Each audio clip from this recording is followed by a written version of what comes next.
مجھے یہ اندیشہ ہوا تھا کہ اچھا World War III کے پیچھے یہ کاز ہو سکتے ہیں، لوس ڈیسیجنز لیے جائیں گے، امپیشنس کی چونکہ کرو بہت زیادہ ہوگی، تو جہاں پہ بھی اپنی، کیونکہ ڈوپامین کا بندہ سیلفش ہوتا ہے، تو ڈوپامین کا جو بندہ ہے نا وہ اتنا سیلفش ہوتا ہے، اور جو اگلے بچے ہیں وہ اتنے ہائیلی ڈوپامین ڈائلیٹڈ ہیں کہ آپ خود سوچیں کہ بڑی بڑی وارز کیوں ہوئی ہیں، اس کے پیچھے ایگوئسٹک ڈیسیجنس تھے۔ آپ ویتنام وار کو لیں، آپ ورلڈ وار کو لیں، World War I کیوں ہوئی تھی، ذرا کھول کے دیکھیں ہسٹری۔ ایک بگی کا ٹائر ٹوٹا تھا آسٹریا میں خالی، اور بس پوری دنیا کی لڑائی شروع ہو گئی۔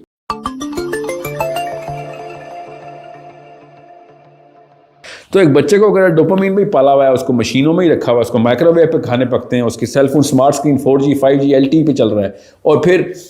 فاسٹ کارز 3 سڑکوں گلیوں دور اسکول ہوتا ہے، پھر بھی 2 ڈرائیورز کو چھوڑنے اور لینے آتے ہیں۔ دیر از نو وے کہ اس بچے نے جب ڈیسیژن میکنگ رول میں آنا ہے، اور وہ بندہ کسی ایسی ڈیسیژن کو انووک ضرور کرے گا کہ جس کی بیس کے اوپر اس کو اگلی کرسی چاہیے، تو چاہے وہ انڈیا پاکستان کی جنگ ہو، چاہے اسرائیل کو، چاہے پوری کے پوری لاکھوں کروڑوں انسانوں کو مارنے کے لیے تیار ہوتے ہیں، ایک ڈیسیژن کافی ہوتا ہے۔ In this explosion of social media applications and platforms، جو ابھی جنریشن ہم دیکھ رہے ہیں، جو یوٹیوب کی، ٹک ٹاک کی، انسٹاگرام کی، اسنیپ چیٹ کی جنریشن ہے، یہ first of it kind generation ہے۔ یعنی ایک دو جنریشن ہماری ہوگی نا، وی آر ان 30s، جو کہ بچپن جنہوں نے تھوڑا نارمل گزار لیا میرے مطابق۔ یہ تو ابھی اس جنریشن وہ آئی نہیں جو کہ کمانڈ پوزیشن پہ ہو۔ تو اس کے بارے میں اکثر سوچتا ہوں تو میں تو پریشان ہوتا ہوں کہ یار یہ کس قسم کے حالات پیدا کریں گے، جن کے لیے ہر چیز اتنی سہل، اتنی مذاق بن گئی ہے، اور اتنا ان کے لیے مطلب اتنا لیئر ہے، ایون پیسہ کمانا بھی ان کے لیے فن ہے، ٹھیک ہے۔ تو what are they going to do and what are they going to achieve when they grow up and they are in the command of the things, اور یہ پوری کی پوری نیشن جو کمانڈ کریں گے، دنیا کا پورا نظام ان کے ہاتھ میں ہوگا، تو کس قسم کا جو تباہی و تہلکہ یہ لوگ مچانے لگے۔ اچھا کوشچن ہے آپ کا۔ اصل میں نا اس جنریشن کے ساتھ جو 80s میں پیدا ہوا ہے یا 90s میں پیدا ہوا ہے، اس کے ساتھ یہ ٹیسٹ کیا گیا ہے باقاعدہ، کیونکہ اب یہ ڈیسیژن میکنگ رول میں آ گئے ہیں۔ جو ملینیلز ہیں نا، now they are parents and now they are in very critical positions in bureaucracy, in politics, in the armies, and you know there is a very بہت اچھی اسٹڈی کی جا رہی ہے اس کے اوپر، اور پتہ چل گیا کہ ان کے مسئلے کیا ہیں۔ جو مسئلہ اگلی جنزی کا ہے نا، جو ابھی جو 99 کے بعد پیدا ہوئے، 2005 6 7 کے جو بچے ہیں، وہ بھی بچ جائیں گے میرا خیال ہے، کیونکہ دنیا نے ٹیکنالوجیکلی اتنی ترقی نہیں کی جتنی کہ ایک انڈیویژول اپنی لائف سٹائل کے اندر اس جو drift of the global landscape ہے نا، وہ ابھی بھی لیبوریس ہے بہت۔ جو انڈیویژول لینڈسکیپ ہے نا، کہ میری اپنے روزمرہ معاملات میں میں نے کتنی محنت کرنی ہے، کتنی پتھر اٹھانے ہیں، کتنا فزیکل جو ہے نا ایگزرشن ہے، وہ میجر ٹرانزٹ سے گزری ابھی۔ سو ان ادر ورڈس ابھی ٹائم ٹریول نہیں آیا، ابھی بھی یہ 6 مہینے میں کارگو پلینز ادھر آتے ہیں۔ The international trait is still in the same parameter and there is so much other thing. میں تو ایک کر کے میں کیا کھولوں گا چیزیں،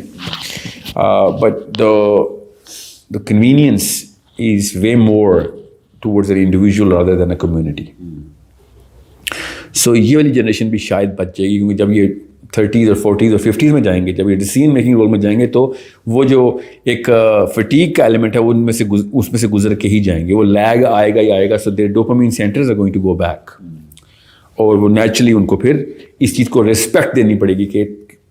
کچھ چیزوں میں کام میں محنت بھی لگتی ہے اور ٹائم بھی لگتا ہے۔ جو ان کے بعد کی جنریشن ہے نا، جو اب اس جنریشن کے جو اس وقت جو بچے ہیں، ان کے آگے سے جو بچے ہیں، وہ دوز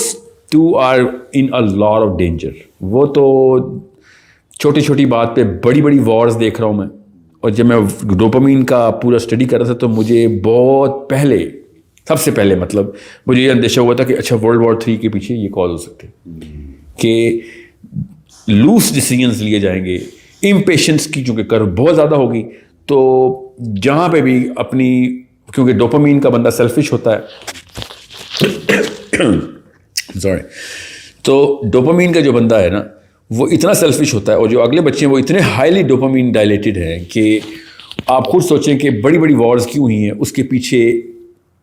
ایگوئسٹک ڈیسیجنس تھے۔ آپ ویتنام وار کو لیں، آپ ورلڈ وار کو لیں، World War I کیوں ہوئی تھی، ذرا کھول کے دیکھیں ہسٹری۔ ایک بگی کا ٹائر ٹوٹا تھا آسٹریا میں خالی،